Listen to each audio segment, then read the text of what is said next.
ہم شفیع جان صاحب کی جانب بڑھتے ہیں، ان کے کامنٹس جانتے ہیں۔ شفیع صاحب کہیے گا کہ یہ بات سب لوگ کر رہے ہیں، ہر حکومتی جماعت کے سامنے، ہر کارکن کی ان کی زبان سے ہم یہ سن رہے ہیں کہ پاکستان تحریک انصاف مزاحمت اور مذاکرات کی تفریق میں نظر آ رہی ہے، اور پارٹی کے اندر ہی اتنے وہ چل رہے ہیں ایشوز، ہر کسی نے اپنی جماعت بنائی ہوئی ہے، ہر کوئی یہ سوچ رہا ہے کہ پارٹی کو میں ہی لیڈ کر رہا ہوں۔ کیا کہیں گے آپ، نیا آنے والا سال پارٹی کو کس سمت میں لے کر جائے گا؟ سب سے پہلے آپ کا شکریہ۔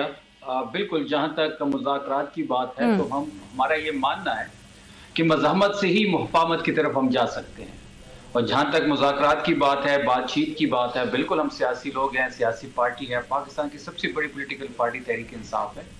ووٹوں کے اعتبار سے بھی اگر آپ دیکھ لیں، سیٹس کے اعتبار سے بھی دیکھ لیں، ورکرز کے حساب سے دیکھ لیں، اسٹریٹ پاور کے حساب سے دیکھ لیں، سب سے بڑی پولیٹیکل اور سب سے مقبول ترین لیڈر جو ہے وہ عمران خان ہے۔ لیکن مذاکرات آپ نے دیکھا ہوگا کہ ہم نے پہلے بھی 2-3 دفعہ ٹرائی کی، وہ سود مند ثابت نہیں ہوئے، اور ہمارا یہ ماننا ہے کہ اس بار جو بھی ہو، مفاہمت ہو، مذاکرات ہو یا مزاحمت ہو، وہ نتیجہ خیز ہو۔ جہاں تک مذاکرات کی بات ہے تو یہ ذمہ داری اچکزئی صاحب کے پاس ہے۔ عمران خان صاحب نے اچکزئی صاحب کو اور علامہ ناصر صاحب کو یہ ذمہ داری دی ہوئی ہے، وہ جو بھی اس بارے میں فیصلہ کریں گے وہ پاکستان تحریک انصاف کو قبول ہوگا۔ لیکن ہم کچھ بنیادی نکات ہیں ہمارے جس سے ہم پرنسپلی ایگری ہو چکے ہیں محمود خان اچکزئی صاحب کے ساتھ۔ اگر ان بنیادی نکات پہ گورنمنٹ بات کرنے کو تیار ہے تو پاکستان تحریک انصاف آگے بڑھ سکتا ہے۔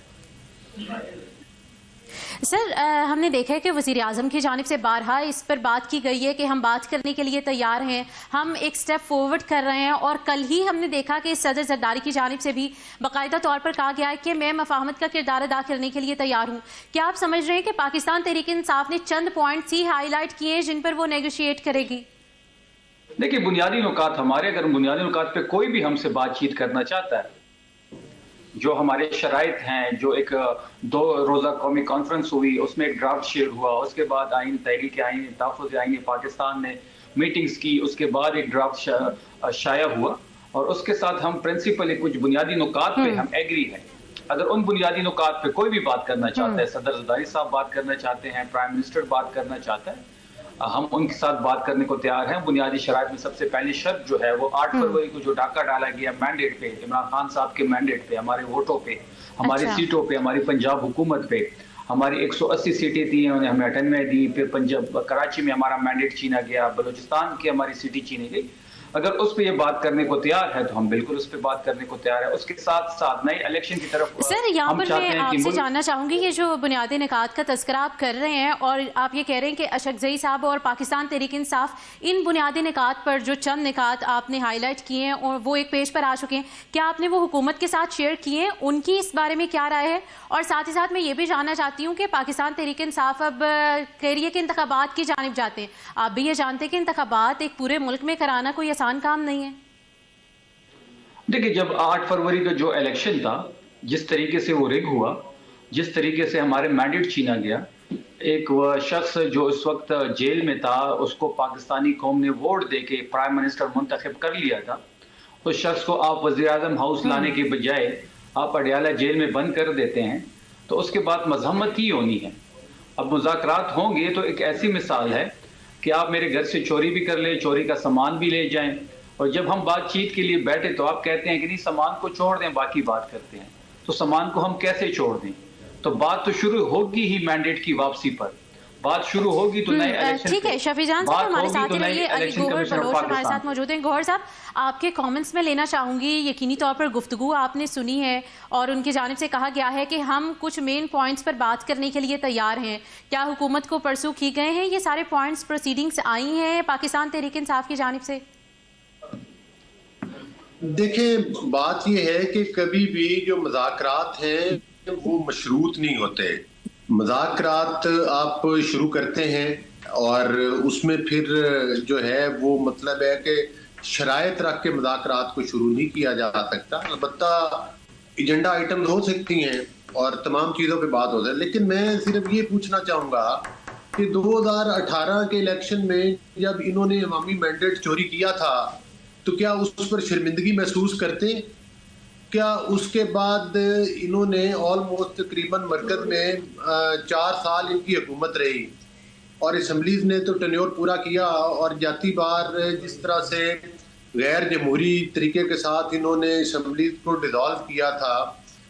وہ بھی انہوں نے اپنے اس وقت کے ڈپٹی اسپیکر کے تھرو کروایا تھا، کیا اس پر یہ شرمندہ ہے؟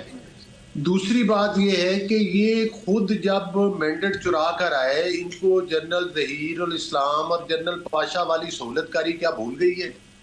وہ ان کے ذہن نشین ہے۔ اس وقت انہوں نے کتنی پولیٹیکل پارٹیز کو دوبارہ الیکشن دی، حتیٰ کہ ان کے خلاف تحریک عدم اعتماد آئی جو کہ ایک آئینی طریقہ تھا، اور یہ تو پوری زندگی کے لیے آرمی چیف کو جو ہے وہ ایکسٹینشن دینے کے لیے تیار تھے، اور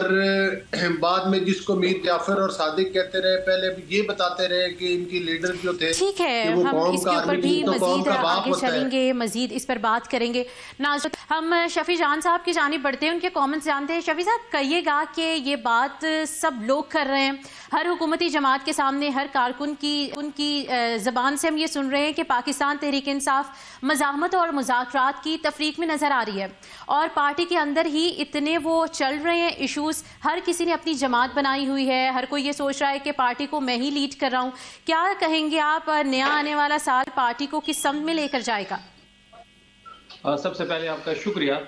بالکل، جہاں تک مذاکرات کی بات ہے تو ہمارا یہ ماننا ہے کہ مزاحمت سے ہی محفامت کی طرف ہم جا سکتے ہیں، اور جہاں تک مذاکرات کی بات ہے، بات چیت کی بات ہے، بالکل ہم سیاسی لوگ ہیں، سیاسی پارٹی ہے، پاکستان کی سب سے بڑی پولیٹیکل پارٹی تحریک انصاف ہے۔ ووٹوں کے اعتبار سے بھی اگر آپ دیکھ لیں، سیٹس کے اعتبار سے بھی دیکھ لیں، ورکرز کے حساب سے دیکھ لیں، اسٹریٹ پاور کے حساب سے دیکھ لیں، سب سے بڑی پولیٹیکل اور سب سے مقبول ترین لیڈر جو ہے وہ عمران خان ہے۔ لیکن مذاکرات آپ نے دیکھا ہوگا کہ ہم نے پہلے بھی 2-3 دفعہ ٹرائی کی، وہ سود مند ثابت نہیں ہوئے، اور ہمارا یہ ماننا ہے کہ اس بار جو بھی ہو، مفاہمت ہو، مذاکرات ہو یا مزاحمت ہو، وہ نتیجہ خیز ہو۔ جہاں تک مذاکرات کی بات ہے تو یہ ذمہ داری اچکزئی صاحب کے پاس ہے۔ عمران خان صاحب نے اچکزئی صاحب کو اور علامہ ناصر صاحب کو یہ ذمہ داری دی ہوئی ہے، وہ جو بھی اس بارے میں فیصلہ کریں گے وہ پاکستان تحریک انصاف کو قبول ہوگا۔ لیکن ہم کچھ بنیادی نکات ہیں ہمارے جس سے ہم پرنسپلی ایگری ہو چکے ہیں محمود خان اچکزئی صاحب کے ساتھ، اگر ان بنیادی نکات پہ گورنمنٹ بات کرنے کو تیار ہے تو پاکستان تحریک انصاف آگے بڑھ سکتا ہے۔ سر، ہم نے دیکھا ہے کہ وزیر اعظم کی جانب سے بارہا اس پر بات کی گئی ہے کہ ہم بات کرنے کے لیے تیار ہیں، ہم ایک سٹیپ فارورڈ کر رہے ہیں، اور کل ہی ہم نے دیکھا کہ صدر زرداری کی جانب سے بھی باقاعدہ طور پر کہا گیا ہے کہ میں مفاہمت کا کردار ادا کرنے کے لیے تیار ہوں۔ کیا آپ سمجھ رہے ہیں کہ پاکستان تحریک انصاف نے چند پوائنٹس ہی ہائی لائٹ کیے ہیں جن پر وہ نیگوشیٹ کرے گی؟ دیکھیے، بنیادی نکات ہمارے، اگر بنیادی نکات پہ کوئی بھی ہم سے بات چیت کرنا چاہتا ہے، جو ہمارے شرائط ہیں، جو ایک 2 روزہ قومی کانفرنس ہوئی، اس میں ایک ڈرافٹ شیئر ہوا، اس کے بعد تحریک آئین تحفظ آئین پاکستان نے میٹنگز کی، اس کے بعد ایک ڈرافٹ شائع ہوا، اور اس کے ساتھ ہم پرنسپل کچھ بنیادی نکات پہ ہم ایگری ہیں۔ اگر ان بنیادی نکات پہ کوئی بھی بات کرنا چاہتا ہے، صدر زرداری صاحب بات کرنا چاہتے ہیں، پرائم منسٹر بات کرنا چاہتا ہے، ہم ان کے ساتھ بات کرنے کو تیار ہیں۔ بنیادی شرائط میں سب سے پہلی شرط جو ہے وہ 8 فروری کو جو ڈاکہ ڈالا گیا مینڈیٹ پہ، عمران خان صاحب کے مینڈیٹ پہ، ہمارے ووٹوں پہ، ہماری سیٹوں پہ، ہماری پنجاب حکومت پہ، ہماری 180 سیٹیں تھیں، انہیں ہمیں 98 دی، پھر پنجاب کراچی میں ہمارا مینڈیٹ چھینا گیا، بلوچستان کی ہماری سیٹیں چھینی گئی۔ اگر اس پہ یہ بات کرنے کو تیار ہے تو ہم بالکل اس پہ بات کرنے کو تیار ہے۔ اس کے ساتھ ساتھ نئے الیکشن کی طرف سر، یہاں پر میں آپ سے جاننا چاہوں گی، یہ جو بنیادی نکات کا تذکرہ آپ کر رہے ہیں اور آپ یہ کہہ رہے ہیں کہ اچکزئی صاحب اور پاکستان تحریک انصاف ان بنیادی نکات پر جو چند نکات آپ نے ہائی لائٹ کیے ہیں اور وہ ایک پیج پر آ چکے ہیں، کیا آپ نے وہ حکومت کے ساتھ شیئر کیے ہیں؟ ان کی اس بارے میں کیا رائے ہے؟ اور ساتھ ہی ساتھ میں یہ بھی جاننا چاہتی ہوں کہ پاکستان تحریک انصاف اب کہہ رہی ہے کہ انتخابات کی جانب جاتے ہیں، آپ بھی یہ جانتے ہیں کہ انتخابات ایک پورے ملک میں کرانا کوئی آسان کام نہیں ہے؟ دیکھیں، جب 8 فروری کا جو الیکشن تھا، جس طریقے سے وہ ریگ ہوا، جس طریقے سے ہمارے مینڈیٹ چھینا گیا، ایک وہ شخص جو اس وقت جیل میں تھا، اس کو پاکستانی قوم نے ووٹ دے کے پرائم منسٹر منتخب کر لیا تھا، اس شخص کو آپ وزیر اعظم ہاؤس لانے کے بجائے آپ اڈیالہ جیل میں بند کر دیتے ہیں، تو اس کے بعد مزاحمت ہی ہونی ہے۔ اب مذاکرات ہوں گے تو ایک ایسی مثال ہے کہ آپ میرے گھر سے چوری بھی کر لیں، چوری کا سامان بھی لے جائیں، اور جب ہم بات چیت کے لیے بیٹھے تو آپ کہتے ہیں کہ نہیں، سامان کو چھوڑ دیں، باقی بات کرتے ہیں۔ تو سامان کو ہم کیسے چھوڑ دیں؟ تو بات تو شروع ہوگی ہی مینڈیٹ کی واپسی پر۔